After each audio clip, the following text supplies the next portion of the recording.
하나님께서는 세계와 우주 만물을 만드셨습니다. 그 모든 것을 다스리고 섭리하시는 분은 하나님이십니다. 한 나라를 세우시고 한 교회를 세우시고 섭리하시고 개인의 흥망성쇠가 하나님 안에 있다고 우리는 고백합니다. 이유는 하나님이 만드셨기 때문입니다. 하나님이 세우시기도 하시고 허시든 하나님이시기 때문에 우리는 그 하나님을 가리켜 알파와 혹은 오메가의 하나님이라 이렇게 부르고 있습니다. 역사에 보면 하나님께서 강대국이라는 한 나라를 세우셨다가 나중에 그 나라를 또 허무셔서 세계 역사 속에 사라져버린 나라도 있습니다. 하나님께서 한 교회들을 세우셨다가 또 그 교회를 사라지게 만든 교회도 있습니다.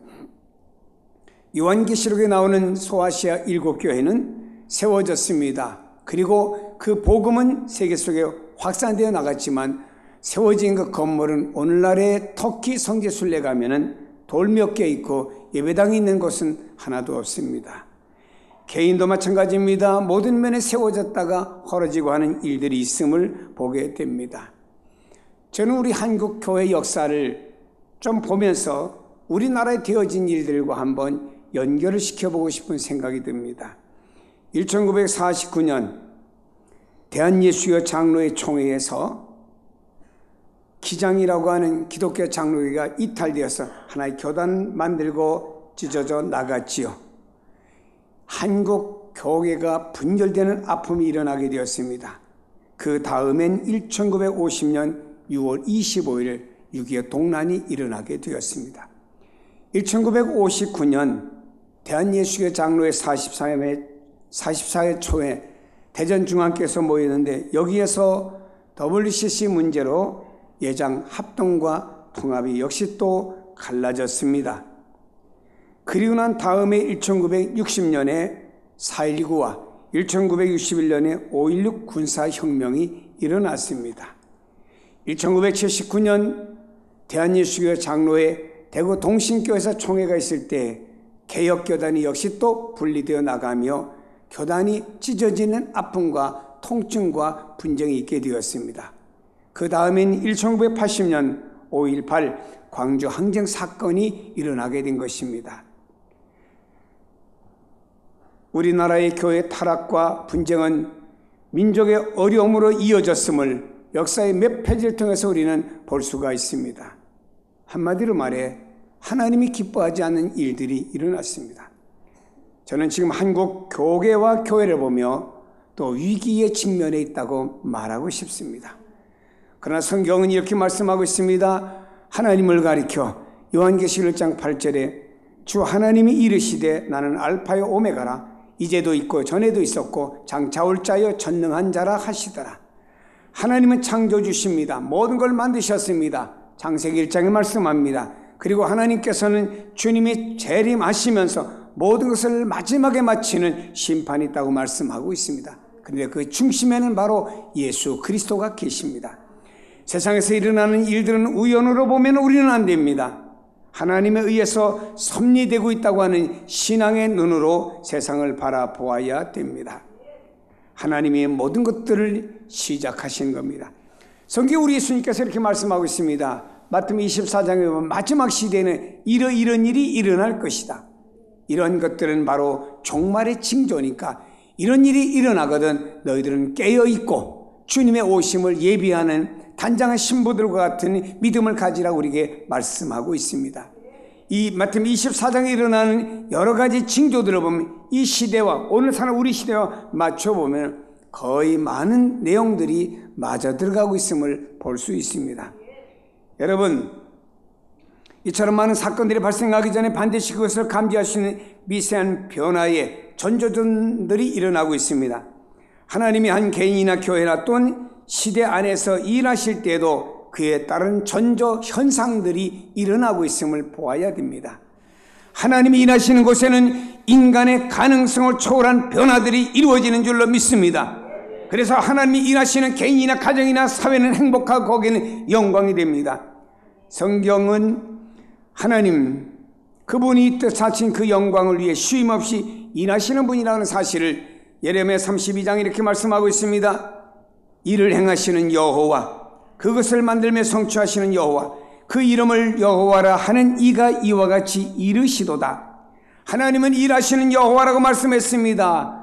하나님께서는 그 어떤 사람들 통해서 일을 하십니다. 끊임없이 사람들에게 찾아오셔서 그 사람들을 통해서 하나님 그 시대에 일을 해 나가신다고 하는 것입니다. 근데 하나님이 시작하시는 일은 특징이 있어요. 하나님의 일은 선하십니다. 하나님은 악한 일을 하는 하나님은 아니십니다. 너희 안에 착한 일을 시작하신 이라고 말씀합니다. 우리 안에 착한 일, 즉 선한 일을 시작하시는 하나님이라고 말씀합니다. 하나님의 일과 대조되는 것은 마귀의 일입니다.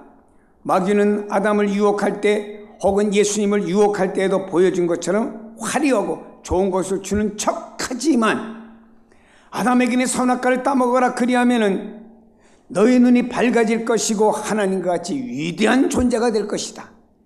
예수님이 말씀했습니다. 내가 절만 한 번은 천하만국을 다 너에게 줘서 내가 행복하고 멋진 인생을 살도록 도와줄 것이다.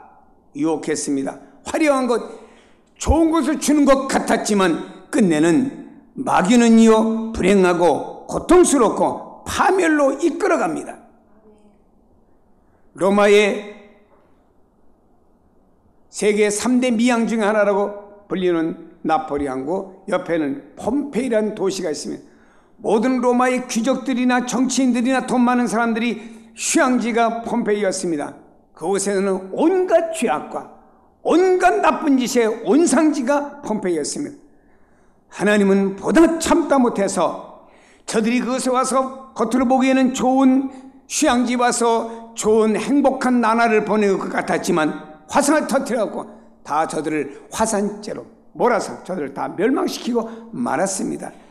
사람이 볼 때는요 화려하고 좋은 것 같지만 끝내는 파멸로 이끌어지는 역사의 한 페이지 아닙니까? 그러나 하나님의 일은 다릅니다. 어렵게 시작합니다. 고통 가운데 시작합니다. 좌절 속에 시작하는 것 같지만 갈수록 안정이 되고 그 속에 평화가 있고 갈수록 풍성해지고 갈수록 소망이 되고 마침내 가장 영광되게 하는 일들이 하나님의 일인 줄로 믿습니다. 그렇기 때문에 하나님의 일은 선한 일인 줄로 믿습니다. 하나님이 여러분에게 찾아오시고 여러분에게 말씀으로 빛을 그 안에 삼아주셨고 하나님의 은혜로 여러분들을 이끄시는 그 무조건적인 사랑에 응답하며 살아가시기를 바랍니다. 그럼 점점 인생은 하나님의 뜻하신 선과 영광스러운 자리로 나가게 될 것입니다. 그러면 성경이 이렇게 말씀합니다. 우리가 알거니와 하나님을 사랑하는 자 곧 그 뜻대로 부르심을 입은 자들에게는 모든 것을 합력하여 선을 이루느니라. 하나님께서는 우리에게 모든 걸 합력하여 결국은 선으로 이어진다는 사실을 믿으시길 바랍니다. 이와 같은 은혜와 사랑과 축복이 여러분에게 임하기를 주의 이름으로 축복합니다. 하나님의 일은요 안에서부터 시작이 됩니다. 피조물 가운데 안에서 안과 밖에서 세계를 가지고 있는 존재는 인간밖에 없습니다. 사람은 이 안에서 안의 세계가 따로 있고요 밖에서는 밖의 세계가 따로 있습니다. 하나님께서 우리 인간을 만드실 때도 이 안의 세계를 위해서 영혼을 만들었었고 육체 세계를 위해서 겉의 육체를 만드셨죠. 근데 여러분 사람이 상황이 아무리 좋고 밖의 위치가 좋다고 해도 괴로운 사람은 모든 게 괴롭습니다. 아무리 밖으로 모든 것이 휘황찬란하게 좋아도 이 안에 죄가 있어 내 가슴 안에 주홍글씨를 담고 있다라고 하면 이 사람은 마음이 괴롭습니다.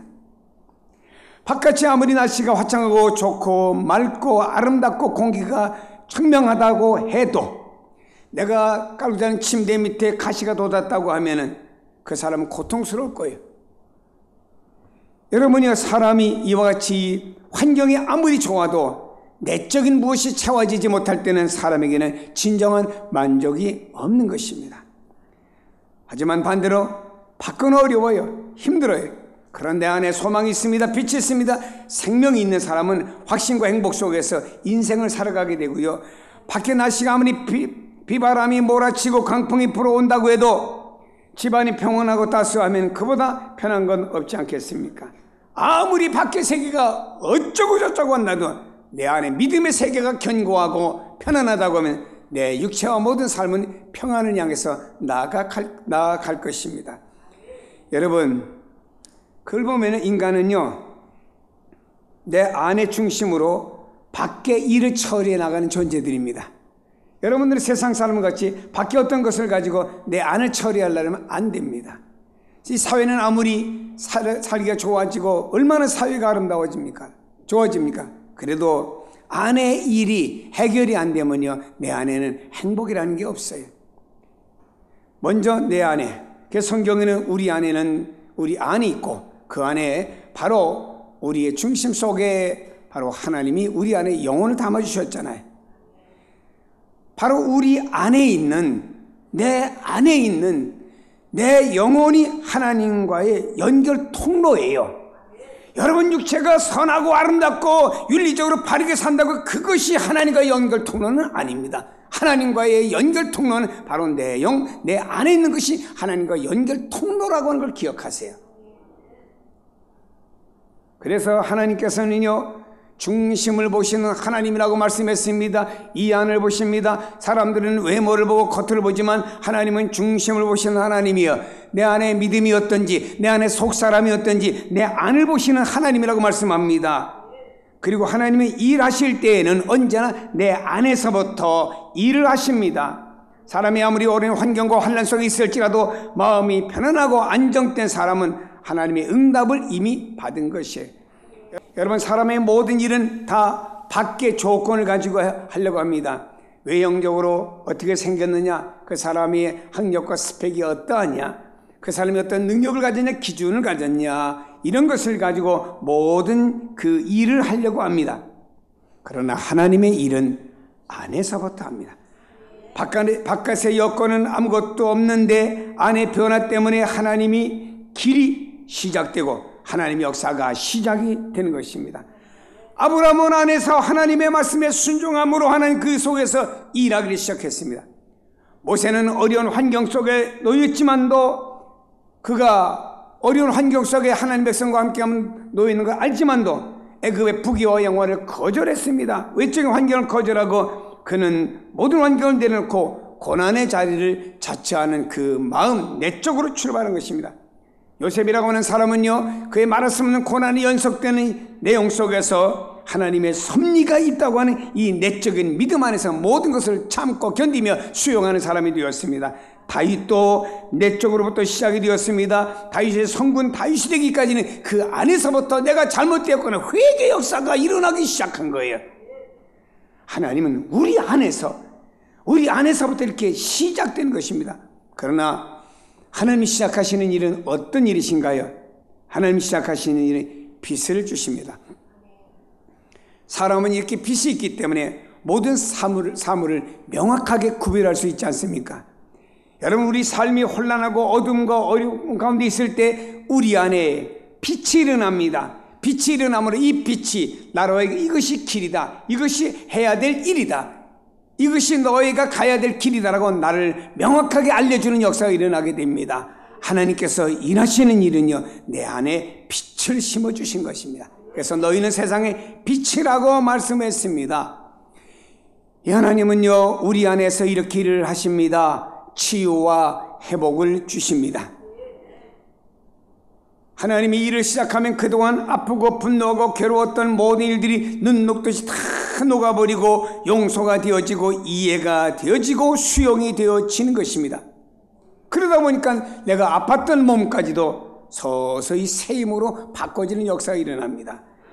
사랑하는 여러분이, 우리 안에는 용서하지 못한 내용들이 있습니다. 이해되지 못한 일이 있습니다. 내 고정관념과 내 생각을 가지고 모든 세상을 보려고는 자기만의 안목이 있습니다. 이런 것들이 내 안에 있을 때 왠지 내가 편치 않고 내 모든 삶도 편치 않고 원망과 불평과 낭망이 일어나게 되는 것이에요. 우리 안에서 하나님의 일은 이렇게 시작됩니다. 소원을 주셔요. 하나님이 우리 안에 찾아와 일하시면 내 안에 비전이 생깁니다. 빌립보서 2장 13절에 말씀합니다. 너희 안에서 행하시는 이는 하나님이시니 자기의 기쁘신 뜻을 위하여 너희 안에 소원을, 뜻을, 비전을 두고 행하게 하신다. 하나님께서 우리 안에 당신의 비전을 주시고 그 일을 행하게 하며 그 일을 통해서 하나님이 기쁘심을 받으신다고 말씀하고 있습니다. 요엘서 2장에 말씀합니다. 그 위에 내가 내 영을 만민에게 부어주리니 너희 자녀들이 장래 일을 말할 것이며 너희 늙은이는 꿈을 꾸며 너희 젊은이들 이상을 볼 것이라. 여기 보니까 젊든지 어리든지 연세가 많든지 간에 떠나서 하나님은 그 속에 비전을 심어지고 그를 따라 일하게 만들어 주신다고 말씀하고 있습니다. 하나님이 일하시니까 저 에스겔 골짜기에 사람 죽은 시체 이미 다 썩었고 뼈들이 널려 있습니다. 하나님께서 말씀하시니까 그 뼈들이 모입니다. 팔들이 몸체에 붙습니다. 다리가 붙습니다. 그리고 그곳에 하나님이 살을 펴주십니다. 그 코에 생기를 불어넣으니까 하나님의 군대가 되었습니다. 여러분, 이와 같이 하나님이 일하시니까 에스겔 골짜기에 이런 변화가 일어나게 된 것입니다. 저는요, 이 하나님께서 이 민족을 통해 일하시기를 원하십니다. 우리 민족을 통해 세계 선교의 일을 감당해야 됩니다. 우리 민족을 통해 남북 통일이 이루어지도록 하나님 일해 주셔야 됩니다.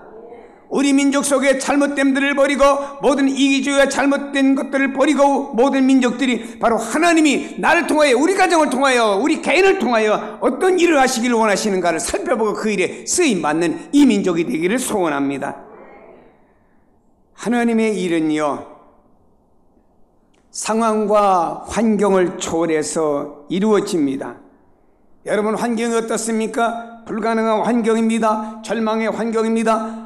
아무리 봐도 빛을 찾아볼 수 없는 환경일지라도 그 안에 하나님과 동행하시고 그 하나님이 역사하시면 새로운 역사가 여러분을 통해서 일어날 줄로 믿습니다. 상황을 보지 마세요. 현실을 보지 마세요. 거기에 주저앉으면 나는 할 수 없다, 이런 사람이 되고만, 그런 나의 현실일지라도 하나님 나와 함께 하시고 하나님 나를 통해 역사하시면 어떤 역사가 이루어집니다. 믿음을 가져야 될 줄로 믿습니다. 요셉이라고 하는 사람은 그 어려운 환경 속에서도 낭망하지 않고 실망하지 않았던 것은 하나님께서 나를 통해서 일하시고자 하는 당신의 섭리가 있음을 믿었기에 낭망하지 않았습니다. 결국에 하나님께서 불가능했던 그 요셉, 남의 집에 노예였습니다. 또 그는 죄인으로 감옥에 갇혔습니다. 그런 환경 속에 하나님 그를 이렇게 세워가지고 애굽이라고 하는 중동과 아프리카의 중심이 되었던 나라의 임금 당한 2인자에 바로 세워주신 것은 하나님이 역사하셨기 때문인 줄로 믿습니다. 다음에는요, 하나님의 일은 끝까지 이루어집니다. 성경에 보면 우리 하나님께서는요, 구약의 이스라엘 백성 보면 하나였던 통일국가 이스라엘 둘로 나눠지면서 이스라엘과 유다로 나눠졌습니다. 이랬던 국가가 이스라엘도 망하고 유다도 망했지만 하나님께서는 남은 자라고 하는 사람을 통해서 끝까지 쭉 진행하시다가 하나님의 일 중에 가진 핵심인 예수 그리스도 이 땅에 보내시는 역사를 이루신 줄로 믿습니다. 하나님과 깊이 동행하면, 내 안에서 일하시는 하나님을 느낀다고 하면, 그 하나님께 기도하게 되면 하나님은 불가능한 역사도 가능으로 받고 일하시는 하나님으로 믿으세요. 왜 하나님을 세상의 권력과, 왜 하나님을 세상의 돈, 세상에 보여주는 현실보다 못하게 그 밑으로 둡니까? 하나님 여러분의 영적인 것만 관장하고 나머지는 아닙니까? 여러분 세상 시작, 우주 시작부터 우주 종말 마칠 때까지 이 모든 게 주인은 하나님이세요. 사람이 아닙니다. 하나님에 의해서 움직이고 진행이 되고 있습니다. 그 하나님께서 여러분을 나게 하셨고 여러분을 예수 믿게 하셨고 여러분을 오늘 살게 하시는 분도 그 하나님이십니다. 그 하나님께서는요, 지금 내 안에 당신의 손을 두시고 끝까지 일하시기를 원하시는 하나님으로 믿으시기를 바랍니다. 하나님은 오늘도 우리 안에서 일하시기를 원해요. 어떤 연극이 진행이 되고 있습니다. 뒤에 무대가 있습니다. 혹시나 해서 무대 뒤에서는요, 감독 혹은 그 시나리오 쓴 작가가 뒤에서 시나리오를 이렇게 넘기면서 제대로 연극이 진행되고 있는가를 확인할 것입니다. 그러다가 뭔가 여기 있는 연극 배우가 막혀서 쭈물쭈물할 때는 그 뒤에서 조용한 소리로 이렇게 하라고 하는 액션 내지 어떤 내용을 알려줄 거 아니겠습니까?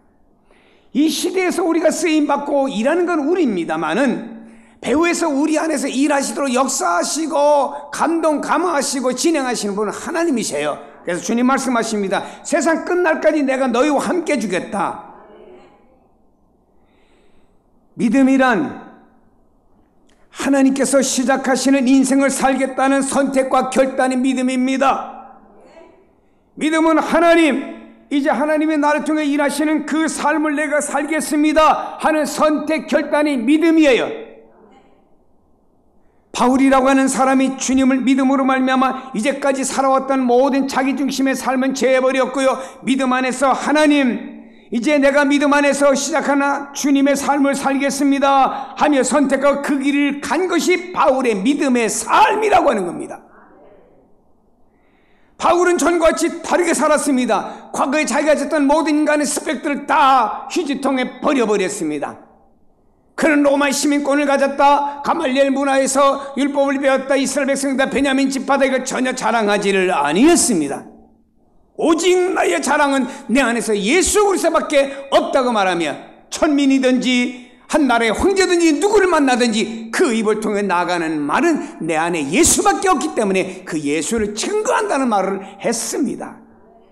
그렇습니다, 여러분. 이런 바울은 먹지 못합니다. 굶주립니다. 메맞습니다. 육체적으로 너무너무 힘든 삶이 계속되었지만 바로 내가 주님을 믿기 때문에 하나님 나를 통해서 일하시는 일이 이것이기 때문에 난 이 길을 갈 수밖에 없다는 신앙의 결단을 가지고 그 길을 계속 간 사람이 바울이라고 하는 사람이. 여러분이 우리 주님을 믿는다고 하면서 하나님 지금 내 속에서 뭔가 당신이 일을 하기를 소원을 가지고 역사하시는데 나는 왜 아니라고 자꾸 차단시켜버립니까? 그런 여러분이 하나님의 사람이라고 솔직히 고백할 수가 있겠습니까? 사랑하는 여러분, 믿음이란 하나님 시작하시는 인생을 살겠다는 결단, 선택이 믿음인 줄로 믿기를 축복합니다. 하나님 오늘도 믿음의 사람 속에서 일하시기 시작하여 그 거룩한 변화를 통해서 하나님은 공동체를 바꾸고 나라와 민족을 바꾸고 세계를 바꾸며 그 바꾸어지는 속에서 하나님이 영광을 받고 그 영광 중에 살기를 원하시는 분이 하나님이신 줄로 믿으시기를 바랍니다. 일하시는 하나님과 믿음으로 동행하며 자신의 인생을 통해서 하나님의 영광이 나타나기를, 그런 삶을 살아가기를 축복합니다. 하나님은 알파와 오메가의 하나님이시고 하나님이 일하시는 하나님이라고 말씀하고 있습니다. 주님은 말씀합니다. 아버지께서 일하심에 나도 일한다고 말씀하고 있습니다. 하나님이 일하시도록 해 드리세요. 내가 일하려고 하지 마시고 하나님이 일하도록 해 드리시기를 바랍니다. 하나님 구원받고 택함받고 부름받은 여러분들 통해서 여러분 안을 변화시키기 원하십니다. 내 안에서 먼저 우리는 내 영혼 속에서 하나님과 깊은 교제가 그리고 기도가 있기를 원합니다. 그분을 의지하기를 바랍니다. 그 다음에는 내 속에서 어떤 역사가, 회개 역사가 일어납니다. 사랑하는 여러분, 다른 사람이 죄와 허물을 보지 마시고 내 속에 들보를 보는 성도가 되세요. 그리고 하나님 앞에 주여 내가 죄인입니다, 이것을 보시기를 바랍니다. 내 죄는 그냥 덮어버리고 다른 사람의 허물은 끄집어가지고 허물 있다 말하고. 성경에 그런 말씀은 어디를 봐도 없습니다. 여러분, 그리고 내가 회개하고 나면요, 하나님께서 너 다윗은 내가 쓸만한 사람이다, 다윗을 통해 성군 다윗을 만들었고 다윗의 뿌리 가운데서 그의 후손 가운데서 예수 그리스도가 탄생하도록 만들어주신 것입니다. 하나님은 부름받고 예수 믿는 여러분들 속에서 하나님 지금 일하고 싶어 하십니다. 여러분 속에서 하나님이 일하고 싶어 하세요. 그 하나님께 여러분을 들이셔서 하나님께서 이 시대에 쓰임받는 여러분 되시고 여러분 통해서 공동체가 더 나아가 사회가, 이 국가가 새로워지고 그 결과로 하나님께 영광이 돌아가기를 주님의 이름으로 축복합니다. 기도하십니다.